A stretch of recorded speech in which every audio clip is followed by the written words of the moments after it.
Welcome friends, আমি সুব্রত আর আপনারা দেখছেন আমাদের ইউটিউব চ্যানেল এসকে ওয়ার্ল্ড। তো ফ্রেন্ডস, শুরু করছি আজকের নতুন আপডেটগুলি। তো ফ্রেন্ডস, নরেন্দ্র মোদীর ঘোষণার পর সবার মুখেই একটি প্রশ্ন, সেটি হচ্ছে অ্যান্টি মিসাইল সিস্টেমটা কী। তো ফ্রেন্ডস, এই অ্যান্টি মিসাইল সিস্টেম হলো এমন একটি মহাকাশ শক্তি যার দ্বারা স্যাটেলাইট ধ্বংস করা হয়। তো ফ্রেন্ডস, এটি হলো একটি শক্তিশালী ক্ষেপণাস্ত্র। এটি যে কোনো লাইভ স্যাটেলাইটকে ধ্বংস করতে সক্ষম। এই প্রকল্পটির নাম হলো মিশন শক্তি। এক কথায় অ্যান্টি মিসাইল সিস্টেম হলো একটি মহাকাশ আপাতত শুধুমাত্র অব্যবহৃত স্যাটেলাইটগুলিকে ধ্বংস করার ক্ষেত্রেই এই অ্যান্টি মিসাইল সিস্টেমকে ব্যবহার করা হয়ে থাকে। বর্তমানে রাশিয়া, আমেরিকা এবং চীন এই তিনটি দেশের হাতেই এই অস্ত্রটি ছিল, কিন্তু এখন ভারতবর্ষ 4 নম্বর দেশ হিসেবে এর খ্যাতি বা এর শক্তি অর্জন করেছে। তো ফ্রেন্ডস, এই খবরটিকে আপনারা যত পারেন তত শেয়ার করুন সবার সাথে, যাতে সবাই জানতে পারে যে অ্যান্টি মিসাইল সিস্টেম কী এবং এর দ্বারা কি কি কাজ করা সম্ভব। তো মূলত এই মিশন শক্তির অধিকারী হয়ে ভারত এখন 4 নম্বর দেশে পরিণত হয়েছে বা চতুর্থ দেশে পরিণত হয়েছে গোটা ওয়ার্ল্ডের মধ্যে। তো ফ্রেন্ডস, চলুন এবারে আমরা চলে আসছি এর পরের আপডেটটিতে। আর পরবর্তী আপডেটটিতে যাবার আগে আপনাদের কাছে একটি রিকোয়েস্ট, সেটি হলো এখনও যদি আপনারা আমাদের এই ছোট্ট চ্যানেল এসকে ওয়ার্ল্ডকে সাবস্ক্রাইব না করে থাকেন, তাহলে অবশ্যই চ্যানেলটিকে সাবস্ক্রাইব করে ফেলুন। আর সাবস্ক্রাইব হয়ে যাওয়ার পর বেল আইকনকে অবশ্যই ট্যাপ করুন, যাতে নতুন ভিডিওর নোটিফিকেশান আপনি সবার আগে পেয়ে যান। তো ফ্রেন্ডস, চলুন পরবর্তী আপডেটটিতে। তো ফ্রেন্ডস, পরবর্তী আপডেটটিতে হলো ভোটের বাজারে কদর বাড়ল ভিক্ষুকদের। হ্যাঁ ফ্রেন্ডস, এই ঘটনাটি কিন্তু আমাদের বালুরঘাট শহরে বিজেপি প্রার্থী সুকান্ত মজুমদার যখন বুড়িকালীবাড়িতে পুজো দিয়ে ফিরছিলেন, তখন তিনি কথা বলেন বুড়িকালীবাড়ির আশেপাশে বা সেখানে যে থাকছিলেন ভিক্ষুকেরা তাদের সঙ্গে, আর তিনি তাদের সঙ্গে তাদের সমস্যা নিয়ে কথা বলেন এবং তাদের পাশে থাকারও আশ্বাস দেন। তো ফ্রেন্ডস, এই ভোটের সময় এই সাধারণ ভিক্ষুক মানুষদেরও কিন্তু কদর বেড়ে গেছে। তো ফ্রেন্ডস, বিজেপি প্রার্থী সুকান্ত দেরিতে প্রার্থী ঘোষণা হয়েছে বিজেপির তরফ থেকে, আর তারপরেও যতটুকু সময় হাতে আছে তাই নিয়েই কিন্তু বিজেপি বেশ জোর কদমে প্রচার শুরু করে দিয়েছে। তো ফ্রেন্ডস, চলুন চলে যাচ্ছি এর পরবর্তী আপডেটটিতে। আবেদন ছাড়াই ঋণের টাকা ঢুকছে বিভিন্ন মানুষের অ্যাকাউন্টে। তো ফ্রেন্ডস, এই ঘটনাটি ঘটেছে নদী আর হরিয়ানায়। এই ঘটনাটি খবর হতেই অর্থাৎ চাউর হতেই চাঞ্চল্য ছড়ায়।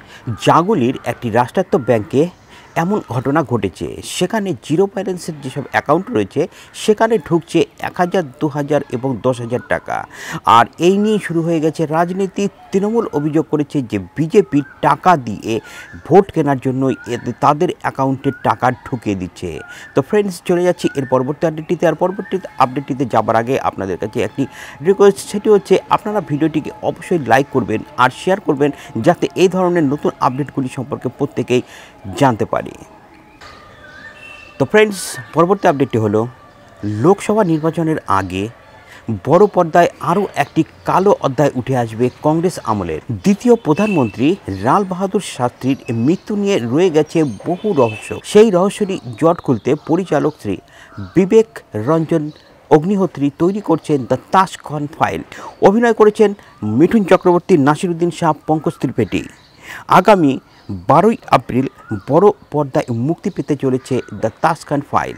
তো ফ্রেন্ডস, এই যে লাল বাহাদুর শাস্ত্রীর মৃত্যু কেন হয়েছিল সেটা নিয়েই বা কীভাবে হয়েছিল সেই সময়, সেটা নিয়েই কিন্তু আসলে এই তাশকন ফাইল যে ছবিটি তৈরি করা হয়েছে। তো ফ্রেন্ডস, আমি প্রত্যেকের কাছেই আপনাদের আবেদন রাখছি যে আমাদের দেশের দ্বিতীয় প্রধানমন্ত্রী লাল বাহাদুর শাস্ত্রীর জীবনী নিয়ে তৈরি এই সিনেমাটি কিন্তু আপনারা প্রত্যেকেই দেখবেন। তো সেই সময় যে আমাদের দ্বিতীয় প্রধানমন্ত্রী ছিলেন লাল বাহাদুর শাস্ত্রী, তার সাথে কি ঘটেছিল এবং সেটি সত্যি ঘটেছিল কিনা। তো ফ্রেন্ডস, চলুন চলে যাচ্ছি এর পরবর্তী আপডেটটিতে। তো ফ্রেন্ডস, পরবর্তী আপডেটটিতে হলো লোকসভা নির্বাচনকে মাথায় রেখে নজরদারি চালাতে চাইছে নির্বাচন কমিশন।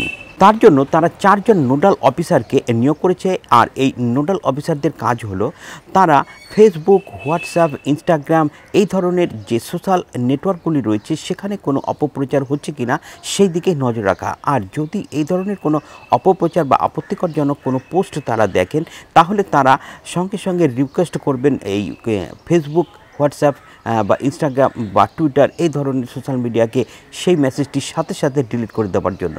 তো ফ্রেন্ডস, এর পরবর্তী আপডেটটিতে চলে যাচ্ছি। তো ফ্রেন্ডস, এর পরবর্তী আপডেটটি হলো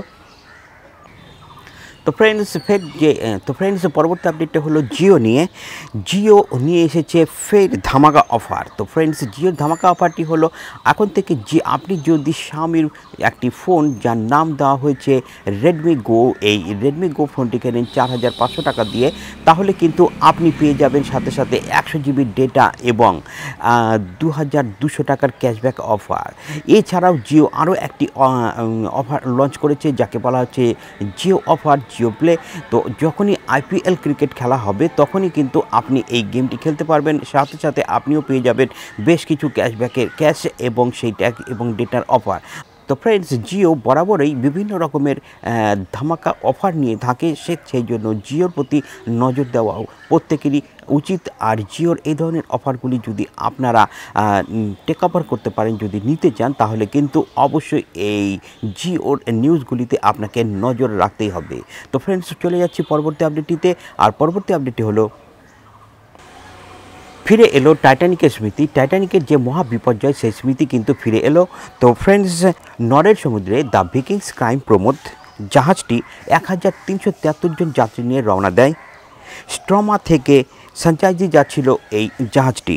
হঠাৎই মাঝ সমুদ্রে জাহাজটির ইঞ্জিন খারাপ হয়ে যায়, আর খারাপ আবহাওয়ার জেরে পরিস্থিতি আরও বেশি জটিল হয়ে পড়ে। একটি ইঞ্জিন চালিয়ে নোঙর করা খুব সহজ না হলেও প্রাণপণ চেষ্টা চালিয়ে যান এবং সক্ষমও হন তিনি। তো তা না হলে সমুদ্রের মধ্যে আরও একটি টাইটানিকের দুর্ঘটনা ঘটে যেত। তো ফ্রেন্ডস, এটি ছিল একটি বড় আপডেট। তো ফ্রেন্ডস, আজকের এই আপডেটগুলি এখানেই শেষ করছি। তো ফ্রেন্ডস, দেখা হচ্ছে আপনাদের সঙ্গে পরের ভিডিওতে। ভিডিওটির সঙ্গে থাকার জন্য ধন্যবাদ। তো ফ্রেন্ডস, আজ এ পর্যন্তই। জয় হিন্দ, বন্দে মাতরম।